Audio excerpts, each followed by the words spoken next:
Bab 197, Sumber Cahaya, 9. Jangan lupa like dan subscribe, agar kami makin semangat upload lebih banyak. Mereka telah diciptakan menggunakan sisa-sisa Kaisar Suci. Eugene mengalami kesulitan untuk mencapai pemahaman. Itu adalah pernyataan yang jauh dari ranah pemahaman apapun. Tidak, kalau dipikir-pikir, mungkin itu tidak terlalu sulit untuk dipahami. Eugene adalah seorang penyihir yang mempelajari sihir di kerajaan sihir Arot dengan mempelajari makalah dan mengumpulkan pengetahuan sihir. Diketahui secara luas bahwa eksperimen magis yang dilakukan pada manusia adalah hal biasa 300 tahun yang lalu. Di masa-masa kacau itu, penyihir hitam melakukan percobaan pada manusia tanpa ragu-ragu. Tetapi meskipun percobaan manusia paling umum selama era kekacauan, itu tidak berarti bahwa percobaan manusia tidak ada di waktu lain. Sebaliknya, eksperimen semacam itu ada di era manapun, dan pelaku eksperimen juga tidak selalu penyihir hitam. Ada banyak orang gila di antara para penyihir, dan penyihir semacam itu sering mengabaikan moral untuk memuaskan keingintahuan atau inspirasi magis mereka. Namun, visi apapun yang mereka miliki tidak menjamin kegilaan, ketidakmanusiawian, atau mengabaikan etika. Jika hanya imajinasi yang diperlukan, bahkan Eugene pun dapat menghasilkan banyak ide yang tidak disukai dalam praktiknya. Singkatnya, eksperimen sihir yang dilakukan pada manusia dianggap tabu, tetapi hal yang sama tidak berlaku untuk eksperimen pada monster. Jika seseorang dapat mengabaikan keraguan-raguan dan kebencian yang mereka rasakan jauh di dalam hati mereka, penyihir manapun dapat dengan mudah memotong dan memodifikasi monster dan mempermainkannya. Jadi idenya sendiri sederhana, lakukan eksperimen yang persis sama, tanpa perubahan, dan cukup ganti monster itu dengan manusia. Ketika Eugene merenungkannya seperti itu, dia bisa memahami semua yang disebutkan Anise dengan terlalu mudah. Saintes pertama telah dibuat menggunakan sisa-sisa Kaisar Suci. Peninggalan suci tertua dan bernilai tertinggi dari Yuras telah ditransplantasikan ke dalam tubuh seorang gadis muda yang belum dewasa. Tulang rusuk Kaisar Suci telah dicangkokkan ke saintes pertama. Sisa-sisa Kaisar Suci mengandung sejumlah besar kekuatan ilahi yang tidak bisa diharapkan oleh pendeta manapun. Terlepas dari seberapa setia seorang pendeta terhadap cahaya dan seberapa setia mereka dalam doa-doa mereka, mereka tidak akan pernah bisa memiliki sesuatu yang mendekati kekuatan ilahi yang terkandung langsung di dalam relik suci. Jadi, orang suci itu dibuat. Orang suci paling tepat disebut, inkarnasi imitasi, dan pada saat yang sama, dia adalah senjata suci yang mampu menghasilkan keajaiban yang tak terhitung jumlahnya. Orang suci itu sendiri dapat mengendalikan agama dan bidat lain yang menentang Yura, dan banyak orang yang tidak percaya terpesona oleh keberadaannya dan beralih ke Yura. Mereka tidak pernah hidup lama, kata Anise. Itu diharapkan. Cahaya Tuhan telah diilhami ke dalam tubuh seorang gadis biasa melalui perantara sisa-sisa Kaisar Suci. Meskipun saintes bisa menciptakan keajaiban, dia tidak akan pernah bisa hidup lama karena beban membawa cahaya. Anise melanjutkan, tetapi orang suci pertama mewakili sesuatu yang hebat bagi para fanatik kuno dan pekerjaan gila mereka. Mereka menemukan kegembiraan karena telah menciptakan inkarnasi cahaya dengan tangan mereka sendiri, dan mereka senang bahwa ciptaan mereka akan mendapatkan stigmata. The Saintes adalah makhluk yang tidak sempurna. Setiap kali dia membawa keajaiban, bekas luka yang tidak terukir oleh tangan manusia akan muncul di tubuh kecilnya. Meski bekas luka itu hanya seukuran telapak tangan, para fanatik tidak pernah meragukan bahwa stigmata itu adalah bukti keimanan mereka. Melalui keberadaan stigmata, mereka percaya bahwa cahaya menjaga mereka dan tindakan mereka tidak bermoral. Banyak lagi yang mengikuti setelah orang suci pertama. Mereka diciptakan, dan mereka mati. Jenazah mereka menjadi relik suci yang berfungsi sebagai wadah untuk cahaya dan jenazahnya ditransplantasikan ke calon generasi berikutnya, kata Anise. Peninggalan Kaisar Suci sangat berharga sehingga jarang disentuh sejak penciptaan orang suci pertama. Sebaliknya, sisa-sisa orang suci telah menggantikannya. Dari segi stabilitas, sebenarnya bekerja lebih baik menggunakan sisa-sisa dari satu saintes untuk membuat yang berikutnya. Sisi negatifnya adalah bahwa orang suci yang diciptakan dari sisa-sisa orang lain tidak dapat melakukan keajaiban dengan cara yang sama seperti yang dapat dilakukan oleh orang suci pertama. Dengan demikian, kekuatan mereka ditambah dengan menggunakan metode lain. Yuras telah memperoleh banyak jenis sihir selama perburuan dari masa lalu, tetapi rampasan mereka tidak terbatas pada sihir saja. Dalam perburuan sembrono mereka untuk penyihir hitam dan penyihir normal, penyelidik Yuras memperoleh penelitian para penyihir dan buah-buahan yang sesuai. Selain itu, banyak penyihir yang ditangkap disiksa dan diperbudak daripada dibunuh. Dengan bantuan seperti itu, studi pembuatan inkarnasi imitasi membuat kemajuan yang signifikan. Secara khusus, di antara piala yang diperoleh dari perburuan sihir, yang paling berharga adalah sihir darah. Dengan menggabungkan sihir darah dan hasil penelitian lainnya, Yuras menciptakan metode untuk menghamili saintes dengan lebih banyak kekuatan ilahi.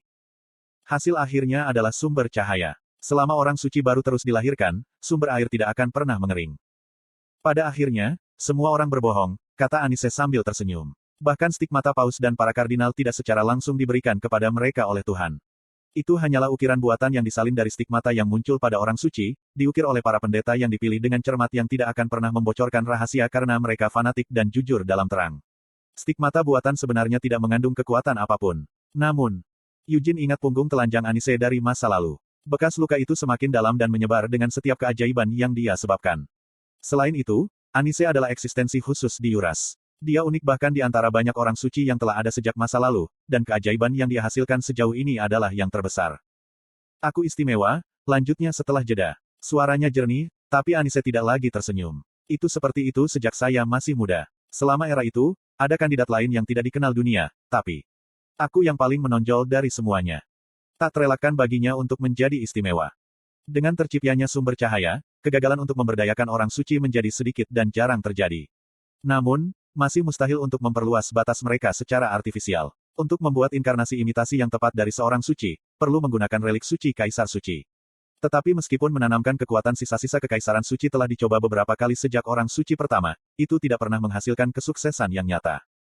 Jadi metode lain dirancang. Karena inkarnasi imitasi tidak mungkin hamil, janin yang belum dewasa ditransplantasikan ke dalam rahim mereka. Setelah mengalami banyak kegagalan dan memanfaatkan semua jenis sihir ilahi dan normal, seorang anak akhirnya lahir dari penjelmaan imitasi. Bayi yang baru lahir menjadi sasaran segala macam eksperimen mengerikan sejak usia dini. Bahkan sebelum dia bisa berjalan, dia dipeluk oleh sumber cahaya, dipaksa untuk bergantung pada nyala api hidupnya yang berkelap-kelip. Kemudian, sedikit demi sedikit sisa-sisa Kaisar Suci ditransplantasikan ke tubuh anak itu. Tulang-tulang itu digiling dan direndam ke dalam luka anak itu, dan darah yang dimodifikasi menggunakan sihir darah didorong ke dalam hati anak itu. Dengan demikian, Yuras melahirkan inkarnasi imitasi yang mendekati kesempurnaan. Dia dilahirkan dengan stigmata yang sangat kuat, bahkan dibandingkan dengan orang suci pertama, dan stigmata tumbuh lebih kuat dan lebih besar dengan setiap keajaiban yang dipanggil. Selain itu, keberadaannya layak disebut sebagai bukti ketuhanan karena dia dapat mentransfer dan mengukir stigmata pada pendeta tingkat tinggi dan memungkinkan mereka menghasilkan keajaiban yang lebih kecil juga. Aku benci bangsa ini, bisik Anise. Saya tidak pernah bisa merasakan cinta untuk itu. Nyatanya, saya ingin iblis dan Raja Iblis menghapus negara ini sama sekali. Petik 2. Petik 2. Dia melanjutkan, jika saya hanya tinggal di Yuras, saya akan hidup dengan kebencian seperti itu sepanjang hidup saya. Namun, saya diberi kesempatan untuk meninggalkan Yuras. Sir Vermont dipilih oleh pedang suci, dan aku dipilih untuk bergabung dengannya dalam perjalanannya sebagai orang suci. Hamel, menurut Anda hal apa yang saya rasakan dan alami dalam perjalanan itu? Eugene diam-diam mengintip ke mata Anise. Sulit untuk mengidentifikasi emosi apapun di mata biru yang tenang itu. Sudah seperti itu di kehidupan sebelumnya juga. Anise tidak pernah sepenuhnya mengungkapkan dirinya. Sebaliknya, dia selalu mengubur perasaannya yang sebenarnya di balik senyumnya yang tebal dan suci. Petik 2. Terlepas dari perbuatan buruk Yuras, saya merasa bahwa Tuhan itu nyata. Saya akhirnya percaya bahwa keajaiban benar-benar ada. Saya membenci keberadaan saya dan segala sesuatu tentang saya. Semuanya mengerikan. Tapi saya menyadari bahwa dunia ini bahkan lebih buruk dan menyedihkan, kata Anise. Dia telah melihat terlalu banyak. Terlalu banyak. Saya tidak pernah mau mengakuinya, tetapi pada masa itu, kami adalah keajaiban. Sir Vermont, Sienna, Molon, saya, dan Anda, Hamel. Kami semua keajaiban. Kami memiliki kekuatan untuk menyelamatkan dunia, dan kami menyelamatkannya, meskipun sedikit kurang. Yang gagal kami selamatkan adalah mereka yang sudah mati. Dan kamu, Hamel. Eugene tidak dapat menemukan kata-kata untuk diucapkan. Saya yakin itu sama untuk kita semua. Dalam perjalanan itu, semua orang merasakan sesuatu, dan semua orang berubah. Aku jadi percaya dan mengandalkan Tuhan. Saya mulai mendambakan surga, dan saya dirasuki oleh cita-cita untuk membawa semua orang ke surga juga, jelas Anise. Mengubah. Eugene tidak menyangkalnya. Pada titik tertentu, tujuan perjalanannya juga berubah. Hamel tidak memiliki ambisi besar untuk menyelamatkan dunia sejak awal. Dia hanya ingin balas dendam. Karena dunia dilemparkan ke dalam kotoran dan dia bersamanya, dia ingin mereka yang bertanggung jawab, iblis dan Raja Iblis, menderita dengan cara yang sama seperti dia. Tetapi pada titik tertentu, dia mulai menghibur sesuatu yang lebih.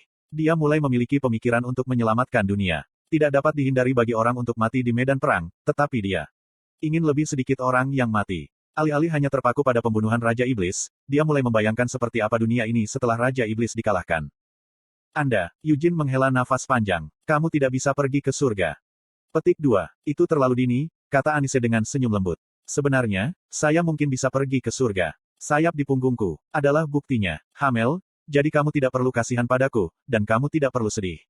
Saya memilih untuk tidak pergi ke surga atas kemauan saya sendiri. Mengapa tidak? Tanya Eugene. Ada hal-hal tertentu yang dia tidak bisa mengerti. Anis kuat. Apapun yang dicoba oleh kerajaan suci, tidak mungkin menangkap Ainse jika dia melawan. Kamu tinggal di kerajaan suci untuk waktu yang lama, lalu tiba-tiba memutuskan untuk berziarah. Jadi kenapa? Apa yang terjadi denganmu? Mengapa Anda berakhir seperti itu? Dan mengapa Christina? Eugene mengajukan rentetan pertanyaan. Dia tidak bisa mengerti. Anise tidak memberikan jawaban melainkan melihat ke langit. Kegelapan malam yang pekat perlahan-lahan digantikan oleh cahaya pagi yang redup. Sesaat kemudian, bibirnya terbuka. Aku mencoba menghilang, katanya sambil tersenyum. Petik 2. Aku pergi ke kuburanmu untuk terakhir kalinya, berdoa, dan memutuskan untuk menghilang. Paus dan para kardinal memohon padaku untuk mengorbankan diriku demi inkarnasi imitasi berikutnya, tetapi mereka tidak dapat mengendalikanku. Jika Anise memutuskan untuk menghilang, tidak ada seorang pun di Yuras yang dapat menghentikannya. Faktanya, Anise meninggalkan Yuras tanpa menemui masalah, dan dia tiba di Gurun Nahama. Tapi kamu. Aku baru saja berubah pikiran, kata Anise sambil tersenyum sambil menggelengkan kepalanya. Saya tidak suka ide pengorbanan, dan saya tidak ingin mengabdikan diri untuk Yuras, tempat yang saya benci. Namun, di gurun itu, dalam perjalananku ke kuburanmu, tiba-tiba aku tersentak oleh sebuah pikiran. Petik 2. Hamel, kamu mengorbankan dirimu untuk dunia. Saya tahu Anda tidak akan menyebutnya sebagai pengorbanan, tapi setiap orang yang menyaksikan kematian Anda melihat tindakan Anda sebagai pengorbanan. Anda mengorbankan hidup Anda untuk dunia. Anda juga seperti itu sebelumnya. Kamu selalu berdiri di garis depan dengan tekad untuk membunuh Raja Iblis, mengetahui dengan baik bahwa tubuhmu akan hancur. Sangat menyakitkan bagi Eugene untuk mendengarkan kata-katanya. Dia menunduk dan mengepalkan tinjunya, ingin mengatakan sesuatu, tapi bibirnya menolak untuk berpisah. Setelah beberapa saat, dia akhirnya berhasil berbicara. Petik 2. Tidak ada yang membantunya. Kata-kata yang akhirnya dia putuskan setelah ragu-ragu tidak menarik, bahkan menurut pendapatnya. Kastil penahanan Raja Iblis sangat mengerikan. Itu bukanlah tempat yang cocok bagi Vermont untuk memimpin. Sama halnya dengan Molon, tentu saja, karena dia benar-benar tolol. Jika seseorang harus memimpin dan membuka jalan, saya paling cocok untuk melakukannya. Saya tidak ingin membicarakan hal itu sekarang. Semua orang setuju saat itu. Ya, benar, Hamel. Seperti yang Anda katakan, seseorang harus memimpin dan membuka jalan, dan Anda juga benar karena Anda adalah orang yang tepat untuk tugas itu. Dan akibatnya kamu mati, kata Anise. Aku tidak pernah menyalahkan kalian atas kematianku. Kalian semua mengatakan berkali-kali di sepanjang jalan bahwa berbahaya untuk mendaki lebih jauh. Semua orang ingin mundur dan mengatur ulang. Itu adalah pilihan saya untuk menolak pendapat Anda. Itu adalah pilihan saya untuk terus maju, dan saya mati karena tindakan saya, jawab Eugene dengan tegas. Tapi menurutmu apakah kami tidak akan sedih atas kematianmu? Anis bertanya. Eugene menatap ke depan. Matahari perlahan mengintip dari tidurnya di kejauhan. Pada akhirnya, kamu mengorbankan dirimu sendiri, dan aku kabur karena aku tidak ingin mengorbankan diriku sendiri. Hamel, saya cukup berubah-ubah, dan tidak ada alasan khusus di balik pilihan saya. Sinar matahari di gurun sangat terik dan cerah. Sejujurnya, mencoba menemukan kuburanmu adalah sebuah tantangan. Sienna dalam pengasingan, atau lebih tepatnya, sudah umum diketahui bahwa dia berada dalam pengasingan, jadi aku harus berkeliaran di padang pasir, meraba-raba ingatanku. Anise terkekeh sambil menghidupkan kembali ingatannya. Banyak pikiran terlintas di benak saya saat saya mengembara untuk waktu yang lama. Bagaimana jika aku menghilang seperti ini? Itu akan menjadi hadiah yang tidak menyenangkan bagi Yuras, tidak diragukan lagi. Tapi jadi apa? Saya adalah keajaiban, tetapi terlepas dari apakah saya menghilang, Yuras akan menciptakan orang suci lain, sama seperti sebelumnya. Tentu saja, mereka tidak dapat menciptakan orang suci sebaik saya. Andai saja dunia memperoleh kedamaian total, Anise tidak perlu memikirkan masa depan tanpa keberadaannya. Di atas segalanya, bagaimanapun, alasan terbesar dari kekhawatiran saya adalah karena saya tahu saya tidak akan hidup lebih lama lagi. Saya memang mendekati kesempurnaan, tetapi saya tidak benar-benar lengkap. Saya ditakdirkan untuk mati tak lama kemudian, menghilang dan naik ke surga. Jika dia tidak dekat dengan kematian, Anise tidak akan khawatir, baik tentang keberadaannya sendiri maupun tentang Saintes of Yuras di masa depan. Namun, Anise akan segera mati, dan dia tahu bahwa kerajaan suci membutuhkan orang suci baru. Tapi Anise tidak mau bekerja sama dengan subjek penghinaannya. Karena 3 Raja Iblis telah diurus, dia ingin melepaskan rasa tanggung jawab yang dia tinggalkan. Yah, itulah yang dia inginkan. Tetapi dalam perjalanannya ke kuburan satu-satunya rekannya yang telah meninggal, dia ingat bagaimana dia merajalela sambil mengancam akan membunuh semua Raja Iblis. Dia ingat tentara bayaran yang bodoh dan tidak sopan itu. Bahkan pada saat kematiannya, dia tidak meninggalkan keinginan kepada rekan-rekannya. Dia tidak berpikir itu perlu karena Hamel benar-benar percaya bahwa teman-temannya yang lain akan melenyapkan semua Raja Iblis. Dia percaya bahwa dunia akan dibawa ke perdamaian, seperti yang mereka semua harapkan. Tapi masih ada 2 Raja Iblis yang tersisa di dunia, dan Anise akan segera mati. Para pendeta Yuras datang untuk membujukku saat aku mengembara di gurun, kata Anise. Daun naik, dan Anise melanjutkan dengan punggungnya ke cahaya, saat itulah. Ketika saya memutuskan untuk berubah-ubah. Saya kembali ke Yuras bersama mereka dan mengambil nyawa saya sendiri. Saya tidak punya keinginan atau niat untuk mengandung anak yang tidak diinginkan seperti ibu saya. Bunuh diri adalah pilihan yang ingin saya buat untuk memberontak melawan negara kotor ini. Petik 2. Jadi begitu, kamu menjadi malaikat? Tanya Eugene sambil menatap sayapnya. Iya, jawab Anis sambil tersenyum. Tubuhku telah mati, tetapi jiwaku tetap ada. Cahaya mencoba membawa saya ke surga, tetapi saya menolak untuk naik. Sama seperti itu, aku tetap berada di dunia ini. Dia berhenti, lalu mengalihkan pandangannya ke arah Christina, melanjutkan. Dan aku bisa tinggal di dalam anak itu. Eugene merasakan hawa dingin di punggungnya karena jawaban acuh tak acuhnya. Tak lama, sebuah tawa keluar dari bibirnya. Kamu benar-benar wanita seperti ular, tahukah kamu? Sienna dan aku selalu membicarakanmu di belakangmu. Mungkin kamu belum tahu, Hamel, tapi ular juga simbol kelahiran kembali dan kehidupan abadi, balas Anise dengan senyum yang tidak berubah. Dia tidak menunjukkan tanda-tanda ketidaksenangan. Saya sebenarnya tidak berniat semua ini terjadi. Saya memilih untuk tidak naik ke surga. Karena saya pikir saya masih belum layak. Dan alasan aku bisa tinggal di dalam anak itu adalah.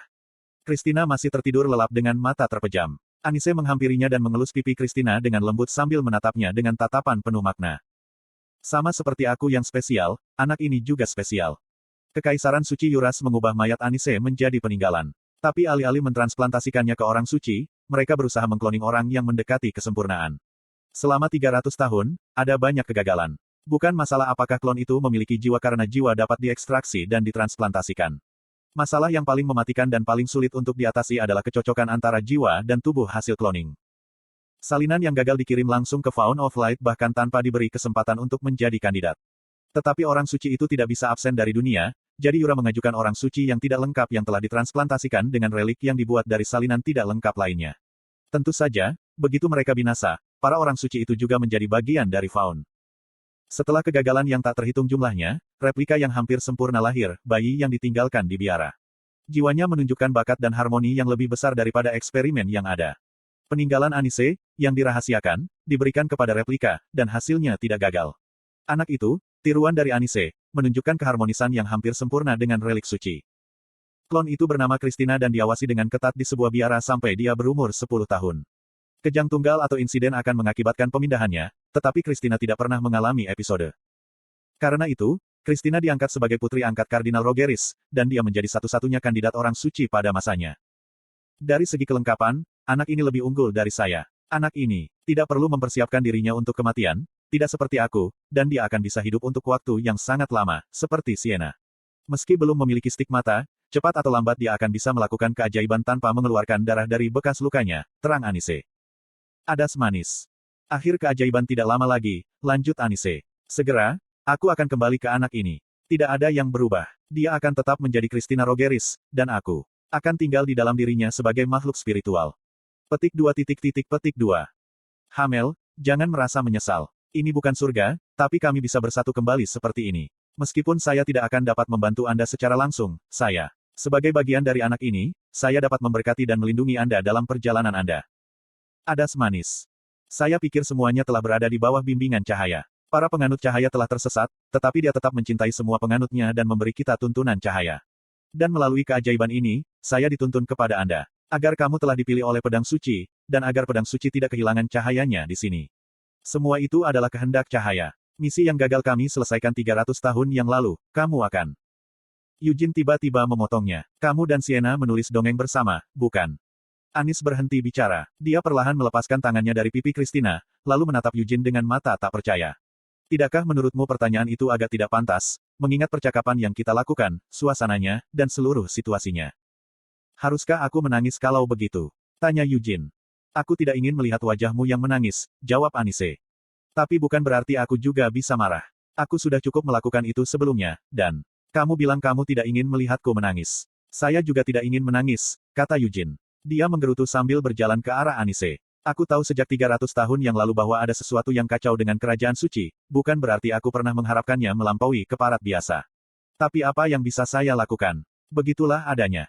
Dia mengulurkan tangan ke arah Anise. Pada akhirnya, kamu mati dan menjadi malaikat. Itu adalah pilihan Anda untuk tidak pergi ke surga. Lagi pula, ada Tuhan, dan surga itu nyata. Cukup, fakta bahwa Christina adalah tiruan Anda dan bahwa Anda tinggal di dalamnya.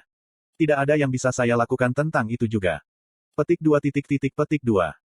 Semua itu sudah berlalu, katanya sambil menggandeng tangan Anise. Namun, hal seperti itu tidak akan terjadi di masa depan.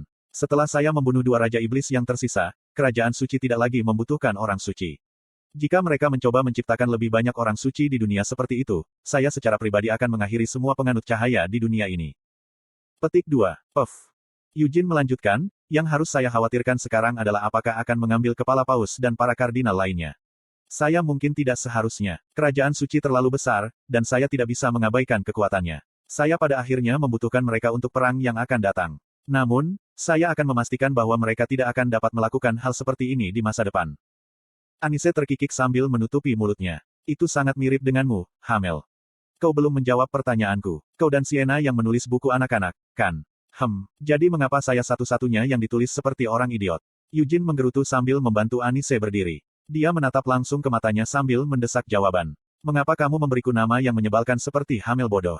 Apakah Anda benar-benar harus menyiksa saya seperti ini bahkan setelah 300 tahun? Mengapa saya bodoh? Apakah kamu benar-benar bertanya karena kamu tidak tahu? Tanya Anis. Apakah saya akan bertanya apakah saya tahu? Tidak peduli seberapa banyak aku memikirkannya, itu tidak masuk akal. Jika Anda benar-benar ingin menyebut siapapun bodoh, itu seharusnya Molon, bukan saya. Eugene benar-benar berpikir begitu. Hamel berani, Molon bodoh, itu sempurna.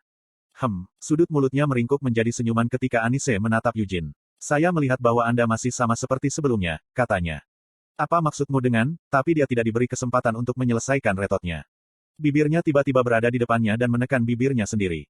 Dia mencoba mundur karena terkejut, tetapi dia tidak bisa. Sebelum dia menyadarinya, lengannya telah melingkari lehernya dan mencegahnya bergerak. Sebuah lidah menyelinap masuk melalui bibirnya, dan Eugene menatap dengan mata ragu.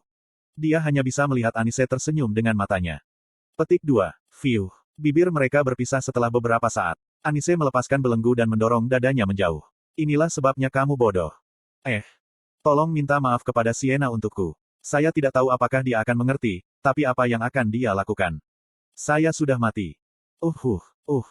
Hamel bodoh, kata Anise sambil sedikit membelai bibirnya dengan lidahnya. Kamu, di satu sisi, bahkan lebih bodoh dari Molon. Kemudian dia mulai menghilang. Mata Eugene melebar. Dia jelas melarikan diri. Jika dia menghilang secara normal, dia akan meneteskan air mata kesedihan, tapi dia tidak dalam keadaan merasakan kesedihan apapun. Hei, dia berteriak. Ini bukan selamat tinggal, Hamel. Aku akan melindungimu dari dalam anak itu. Aku mengerti, jadi minta maaf sebelum kamu pergi. Raung Eugene, meraih tangannya. Minta maaf karena memanggilku lebih tolol dari Molon. Dan, itu, tadi, adalah pertama kalinya aku dengan ini. Ya ampun, gumam Anise sambil menggelengkan kepalanya dengan ekspresi penyesalan yang tulus. Apakah menurutmu itu yang pertama hanya untukmu? Petik 2. Tolong pastikan untuk memberitahu Sienna. Maaf, tapi begitulah keadaannya. Itulah kata-kata terakhir yang diucapkan Anise. Pipa-pipa itu tidak bisa lagi menimba air. Sumber cahaya, filter pada sumbernya, semuanya hilang. Bukan hanya airnya juga, bola yang terhubung ke pipa, serta relik yang terkandung di dalamnya, tidak ada yang tertinggal. Eugene kembali menatap Christina. Dia didukung oleh angin tetapi masih tidak sadarkan diri. Tetapi Eugene merasa itu menjadi lebih baik. Hal-hal yang dia tidak ingin dia lihat menghilang dengan rapi, tetapi Eugene lebih suka dia bahkan tidak melihat pipa-pipa tua tertinggal. Apa, kata Eugene. Dia telah meletakkan tangannya di dalam jubahnya dengan maksud melakukan sapuan bersih, tetapi Mer telah meraih jarinya seolah dia telah menunggu. Dia menemani Moonlight Sword keluar dari jubahnya, menaiki jarinya. Kamu bajingan, kata Mer. Konten iklan. Apa? Anda, Tuan Eugene, kamu bajingan, ulang Mer sambil menunjuk jarinya yang bergetar ke Eugene. Bagaimana? Betapa tak tahu malu. Bagaimana Anda bisa melakukan sesuatu yang tidak tahu malu? Tepat di depan saya, untuk Bud. Dia berteriak. Tidak, dengan baik. Jika Anda memikirkannya, itu bukan secara teknis. Eugene buru-buru memberikan alasannya, tetapi Mer tidak mau mendengarkan. Berbohong. Tuan Eugene, Anda pembohong. Anda bisa menghindarinya jika Anda mau. Tetapi, Anda tidak melakukannya. Tidak, itu jauh dari menghindarinya. Bibirmu. Bibirnya bersentuhan, dan, lidah. Kamu tetap diam bahkan saat lidah meluncur masuk. Seru Mer. Eugene melanjutkan, ya, itu, Mer, dengar, ketika manusia dihadapkan pada situasi yang benar-benar di luar dugaan dan tidak dapat dipahami, tubuh mereka menjadi kaku, dan mereka kehilangan kendali. Anda berhenti berpikir dan membeku di tempat. Dan karena setelah penyalaan, tubuhku menjadi berbohong. Kamu bergerak dengan baik sekarang. Mer berteriak. Sebenarnya, bukan aku yang bergerak sekarang, tapi angin tempes yang... Aduh, pekik Mer. Apapun kasusnya, Tuan Eugene, Anda sangat ceroboh bahkan saya bisa menikam Anda sampai mati dengan belati. Apakah menurutmu aku akan pernah membayangkan hal seperti itu terjadi? Eugene balas, mati-matian berusaha menenangkan kemarahan Mer, meskipun tidak terlalu berhasil.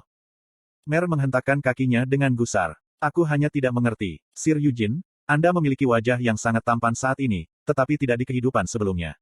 Saya juga telah melihat wajah Sir Hamel setiap hari di Akron, tetapi sejujurnya, saya tidak pernah berpikir bahwa dia tampan, bahkan tidak sedetik pun. Itu sedikit menyakitkan. Saya tidak berpikir itu cukup buruk sehingga saya pantas disebut jelek kemanapun saya pergi. Gumam Eugene. Saya merasakan ini setiap kali kita membicarakan topik ini, tetapi Tuan Eugene, Anda sangat percaya diri, bahkan sombong. Klaim Anda sama sekali tidak berdasar. Bagaimana Anda bisa begitu percaya diri di wajah Anda dengan Great Vermont tepat di sebelah Anda? Tanya Mer. Iya, kuakui bahwa aku mungkin sedikit lebih jelek daripada Vermont, tapi aku jauh lebih tampan daripada Molon. Dan tampan belum tentu tampan. Suasana yang saya pancarkan sangat tampan, jika Anda tahu apa yang saya maksud, jawab Eugene. Benar-benar gila. Hanya saja video di Akron gagal menangkap suasana saya. Iya, tidak, bahkan di sana. Apa itu? Bukankah proporsiku cukup bagus? Wajah saya agak kecil, saya memiliki bahu yang lebar, dan tubuh yang kekar dan berotot, jelas Eugene. Bajingan, gumam Mer. Tapi Eugene tidak berhenti di situ. Dia terus berjalan, dan bekas luka di wajahku juga cukup keren. Keyakinan saya tidak berdasar sama sekali. Dalam kehidupan saya sebelumnya, saya tidak pernah bertemu orang yang pernah menyebut saya jelek di depan saya. Mer membalas, itu karena Anda membunuh siapa saja yang mengatakan hal seperti itu, Sir Eugene. Ngomong-ngomong, kamu masih jahat, Sir Eugene. Saya masih tidak mengerti bagaimana Anda bisa melakukan hal seperti itu di depan saya. Berdebar, berdebar, berdebar. Mer menyerbu Eugene, menginjak kakinya, dan sepertinya dia tidak akan berhenti dalam waktu dekat. Merasa disalahkan secara tidak adil, Eugene balas berteriak sambil menarik Moonlight Sword dari sarungnya. Oi, apakah saya melakukannya? Saya tertipu. Saya juga korban di sini. Jadi mengapa Anda hanya menyalahkan saya? Korban. Betapa benar-benar tak tahu malu. Tuan Eugene, jangan bohong padaku. Anda menikmatinya di dalam, teriak Mer. Saya tidak menikmatinya. Sungguh, aku tidak bisa bergerak karena aku sangat terkejut. Dan, itu juga menyedihkan. Lagi pula, Anise, salah satu rekanku, sudah mati. Aku tidak akan pernah bertemu dengannya lagi dalam hidup ini, kata Eugene dengan wajah muram sambil meletakkan Moonlight Sword di sisinya. Mer ragu sejenak ketika dia melihat bahu Eugene yang terkulai. Dia merasakan penyesalan. Di saat-saat kemarahannya, dia secara tidak sengaja menyebabkan Eugene merasakan kesepian yang tidak dapat didamaikan. Tapi Lady Sienna masih hidup. Sambil berpikir demikian, dia terbatuk sebelum berkata dengan singkat, aku akan memberitahumu pada Lady Sienna nanti. Ya, jawab Eugene. Pedang cahaya bulan mulai memancarkan cahaya. Cahaya bulan yang merayap menghilangkan semua mesin di bawah tanah, dan setelah memeriksa ruangan kosong itu sekali lagi, Eugene berbalik. Dia berjalan melewati reruntuhan kuil, melewati mayat tanpa peduli. Dia melihat beberapa masih bernafas, tetapi apakah mereka hidup atau mati bukanlah urusan Eugene. Dia sudah mengamuk dalam amarahnya. Setelah menjadi liar, membantu mereka seperti bermain kucing dan tikus dengan mereka. Apakah aku mengacaukan diriku sendiri? Dia dilanda kekhawatiran seperti itu juga. Sekarang setelah semuanya beres, kemarahan dan kebencian yang intens telah mereda. Bersamaan dengan itu, pemikiran logis juga perlahan kembali. Apa yang harus dia lakukan sekarang? Dia telah membunuh seorang kardinal, salah satu kapten Blood Cross Knights, serta seorang inkuisitor berpangkat tinggi. Mereka bukanlah anggota gereja biasa Anda sehari-hari. Selain itu, selain 3 tokoh terkenal, dia telah membunuh lebih dari 100 orang hari ini. Itu sedikit berlebihan. Dia menjadi gila, Hamel, bahkan tanpa memikirkan akibat dari tindakannya. Dalam pembelaannya, dia telah memberi mereka peringatan. Bukannya dia juga berniat membunuh mereka sejak awal. Namun, mereka mengabaikan peringatannya dan berkelahi dengannya. Sambil sepenuhnya yakin bahwa mereka benar. Dia kesal karena mereka mencoba mengirimnya kembali tanpa melihat alasannya. Tidak masalah jika aku satu-satunya yang terlibat, tapi masalahnya adalah klan Leonhardt. Kaisar Kiel serakah atas apa yang dimiliki Leonhardt, dan jelas bahwa konflik akan muncul di antara kekaisaran jika Yuras menganggap Eugene bertanggung jawab atas situasi saat ini. Jika itu terjadi, Kaisar pasti akan mencoba menyalahkan klan Leonhardt. Namun, Eugene akan memastikan bahwa itu terungkap secara berbeda. Dia tidak punya niat untuk diam tentang masalah gila ini. Dia hanya bisa membungkam pendapat kerajaan suci dengan pedang suci karena mereka hanya akan menyangkal cahaya jika mereka memilih untuk tidak setuju. Kekuatan yang dikumpulkan Leonhardt selama 300 tahun sangat besar. Oleh karena itu, mustahil bagi Kiel untuk mengusir seluruh keluarga Leonhardt dari kekaisaran. Jika penyelesaian dapat dilakukan, maka mereka akan menjebloskan saya ke penjara atau membuang saya. Tapi mungkin mereka tidak akan bertindak terlalu jauh untuk mengusirnya. Eugene terlalu berbakat untuk dibuang karena masalah ini. Lagi pula, apa yang akan diperoleh Kiel dengan mengusir Eugene? Sama sekali tidak ada. Selain itu, saat Eugene dideportasi, semua negara lain akan menjadi gila saat mencoba menerimanya. Saya pikir mereka mungkin menjebloskan saya ke penjara dan mencoba membujuk saya.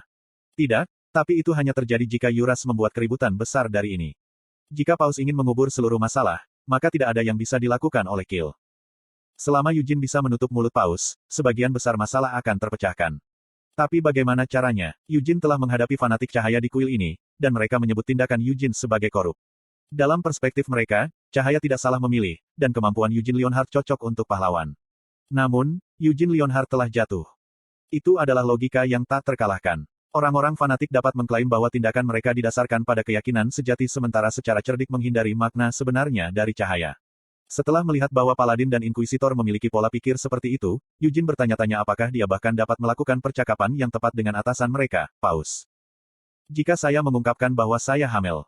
Sejauh ini, dia telah diberi izin bebas dengan mengungkapkan identitasnya dari masa lalu. Namun, dia melawan Paus Kekaisaran Suci kali ini. Dia merasa bahwa mengungkapkan identitasnya sebagai hamil saja tidak akan cukup. Bagaimana jika dia membuat pedang suci memancarkan cahaya? Tidak, itu juga tidak akan cukup. Sesuatu yang lebih seperti keajaiban. Mengapa kamu tidak turun jika kamu sudah bangun? Gerutu Eugene, melirik ke belakang. Christina tersentak. Dia telah membiarkan tubuhnya yang lemas melayang tertiup angin. Eugene melanjutkan, baik tubuh dan pikiranku sedang berantakan sekarang. Jadi sulit bagiku untuk mempertahankan ini. Christina turun dengan batuk kering dan tidak mengangkat kepalanya bahkan setelah menyentuh tanah. Pakaiannya sudah benar-benar kering dari air faun, tapi Christina terus menarik dan menggoyangkan ujung bajunya seolah merasa tidak nyaman. Kamu, panggil Eugene sambil mundur selangkah. Dia melihat bahwa ekspresinya agak rumit dan telinganya merah di bawah rambut pirang acak-acakannya.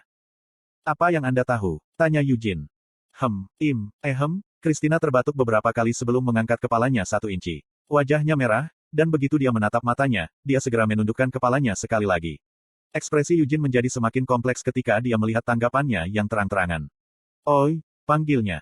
Tuan Hamel, Christina terbata-bata. Tidak, itu kehidupan lampau, jadi. Saya hanya akan memanggil Anda Sir Eugene. Ya, itu hal yang tepat untukku. Saya bertanya apa yang Anda ketahui, ulang Eugene. Dengan baik, masalahnya, ingatan Eladis Anise datang kepadaku. Yah, bukan hanya ingatannya. Sepertinya kesadarannya menjadi bagian dari diriku, gerutu Christina sambil memegangi kepalanya, tidak menyadari bahwa dia berbicara omong kosong. Itu wajar baginya untuk bingung. Jiwa Anise sedang beristirahat di dalam dirinya, dan meskipun sudah sejak lama, kejadian itu telah membangkitkan jiwa Anise. Jadi mereka sekarang berbagi kesadaran, dan Christina juga menerima ingatan Anise. Akibatnya, Christina mengetahui apa sebenarnya orang suci itu, ritual macam apa yang telah diadakan di sumber cahaya, dan siapa dia sebenarnya.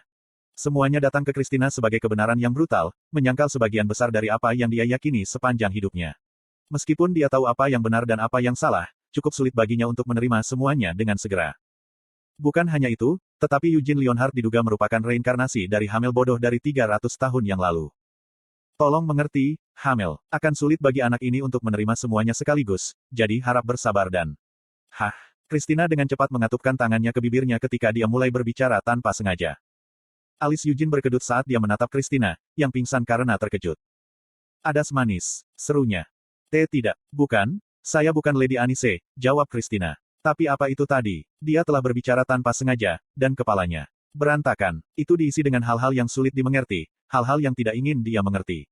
Dan pada akhirnya adalah wajah yang terlalu dekat untuk kenyamanan, mata gemetar, sapuan lembut bibir mereka, dan apa yang membungkus lidahnya sebagai pekik Christina sebelum mengatupkan kedua tangannya dan berdoa. Aku tidak menyangka kamu akan menerima ingatan itu juga. Apa? Christina mengangkat kepalanya karena terkejut saat sebuah suara bergema di kepalanya. Aku mengejutkanmu tanpa sengaja. Saya harap Anda mengerti. Saya memang berpikir untuk meninggalkan Anda dan pergi ke surga, tetapi untuk Anda dan Hamel, saya pikir akan lebih baik bagi saya untuk tetap di sini untuk saat ini. Eugene tidak dapat mendengar suara Anise, tetapi dia memiliki gambaran kasar tentang situasi saat ini dari ekspresi kaget Christina dan dari cara dia melihat sekeliling seolah-olah dia mendengar sesuatu. Suara ini, gumam Christina saat ekspresinya perlahan menegang. Dia ingat wahyu pertama yang dia dengar, Eugene Leonhard adalah pahlawan yang dipilih oleh cahaya, dan jiwa Vermont tidak masuk surga. Itu suara yang sama, suara cahaya. Aku hanya bertindak sebagai pembawa pesan. Pesan itu tidak bohong. Meskipun Dewa Cahaya tidak maha kuasa seperti yang Anda atau orang lain pikirkan, dia nyata. Namun, dia tidak bisa campur tangan langsung dalam urusan dunia ini, lanjut Anise. Guncangan Christina perlahan mereda. Jadi jangan menyangkal keberadaan cahaya. Anda, Tidak ada gunanya jika Anda tidak ingin mengidentifikasi diri Anda sebagai orang suci, tetapi keberadaan dan kekuatan Anda benar-benar keajaiban. Jika Anda ingin menggunakan keajaiban Anda untuk Hamel, untuk Eugene Leonhardt, maka saya akan membantu Anda. Nyonya Anis. Aku tahu, saya telah melalui hal yang sama seperti Anda, dan saya selalu memperhatikan Anda sejak Anda masih muda. Saya tahu apa yang Anda alami, dan wajar jika Anda meragukan cahaya setelah Anda menyadari seluruh kebenaran. Namun, Christina, itu tidak masalah. Bahkan jika Anda tidak mempercayai cahaya, itu tidak mengubah fakta bahwa keberadaan Anda adalah sebuah keajaiban. Cahaya juga tidak akan membuat Anda kecewa karena Anda tidak mempercayainya. Christina terus berdoa dalam hati. Dia mulai mengerti sedikit demi sedikit. Jika ritual mengerikan di Fountain of Light telah selesai, darah Christina akan digantikan oleh air dari Fountain.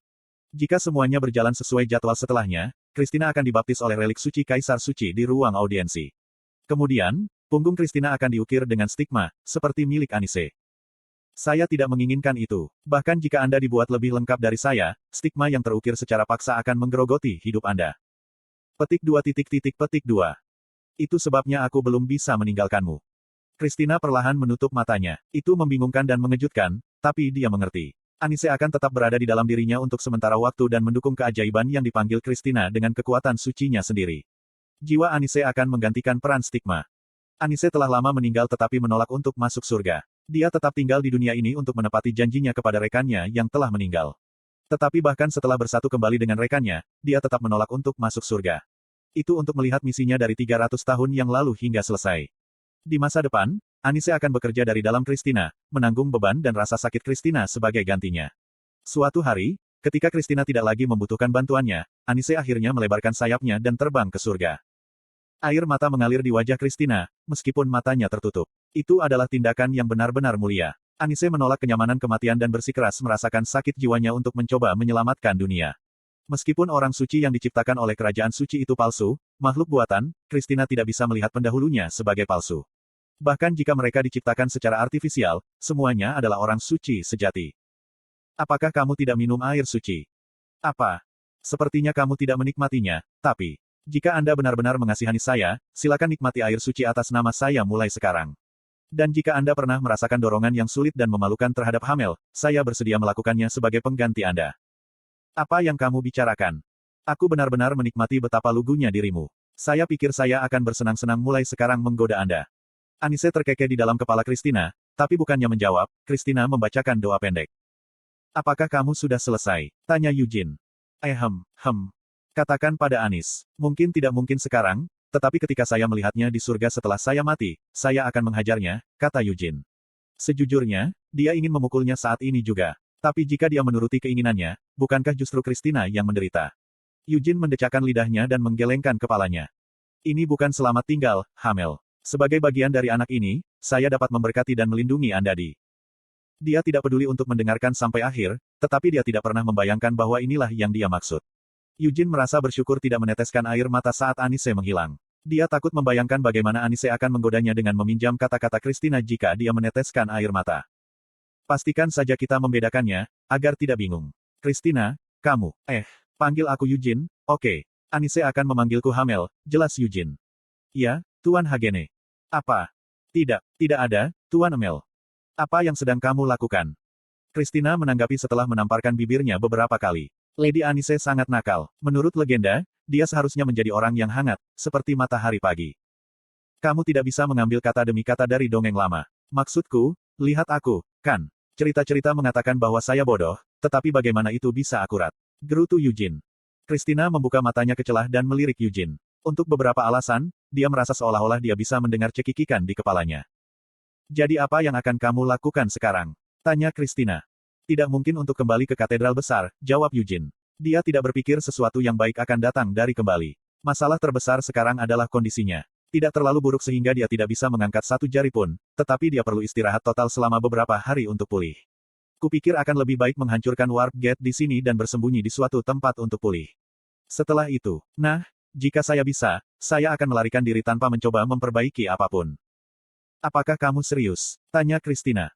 Apakah saya akan berbohong? Saya tahu saya kehilangan ketenangan dan berlari liar, tetapi Anda tidak pernah benar-benar berpikir untuk memperbaiki apa yang Anda sebabkan ketika Anda kehilangan ketenangan dan mengamuk. Tapi apa yang bisa saya lakukan? Jika saya benar-benar melarikan diri, kepala keluarga kami mungkin akan kehilangan sedikit rambut yang tersisa. Dia sudah cukup stres, gumam Eugene sambil terhuyung-huyung ke depan. Christina terlambat datang ke sisinya dan mendukungnya. Omong-omong, jika saya berencana untuk setidaknya berpura-pura memperbaiki keadaan, saya harus kembali ke kondisi normal terlebih dahulu. Karena aku, kata Christina. Ini bukan hanya karena kamu, jadi jangan mengatakan hal seperti itu. Dan bagaimana jika itu karena kamu? Mengapa Anda harus merasa bersalah karenanya? Kaulah yang dilemparkan ke dalam kotoran, kata Eugene. Senyum tipis menyebar di wajahnya pada kata-katanya yang kasar. Mer memelototi Christina. Jangan terlalu dekat. Apa? Jangan terlalu dekat dengannya, ulangnya. Saya hanya mendukung. Ah, sambil tersenyum, Christina mengangguk. Dia mengangkat tubuh lemah Eugene dan meletakkannya di belakang punggungnya. Hei, hei, teriak Mer. Ini mengingatkanku pada hutan samar, kata Christina sambil menopang bokong Eugene dengan tangannya. Wajah Eugene kusut karena malu, dan Mer terdiam oleh gerakan berani Christina. Namun, Christina tidak memedulikan mereka dan malah terus maju sambil menepuk pantat Eugene. Matahari pagi terasa hangat, berdiri dengan hampa saat sosoknya hancur menjadi partikel cahaya. Tapi cahaya itu tidak memudar. Sebaliknya, itu meresapi Christina. Bukan hanya Anise juga, sumber cahaya, sumber-sumber, dan segala sesuatu di sekitar mereka tersebar menjadi cahaya. Cahaya yang memudar melonjak ke langit pagi, dan kegelapan malam akhirnya terkubur. Itu benar-benar pemandangan yang indah, tetapi bukannya melihat ke atas, Eugene hanya dengan lembut membelai bibirnya sendiri. Hahaha. Setelah berdiri diam untuk waktu yang lama, dia mulai tertawa sedih.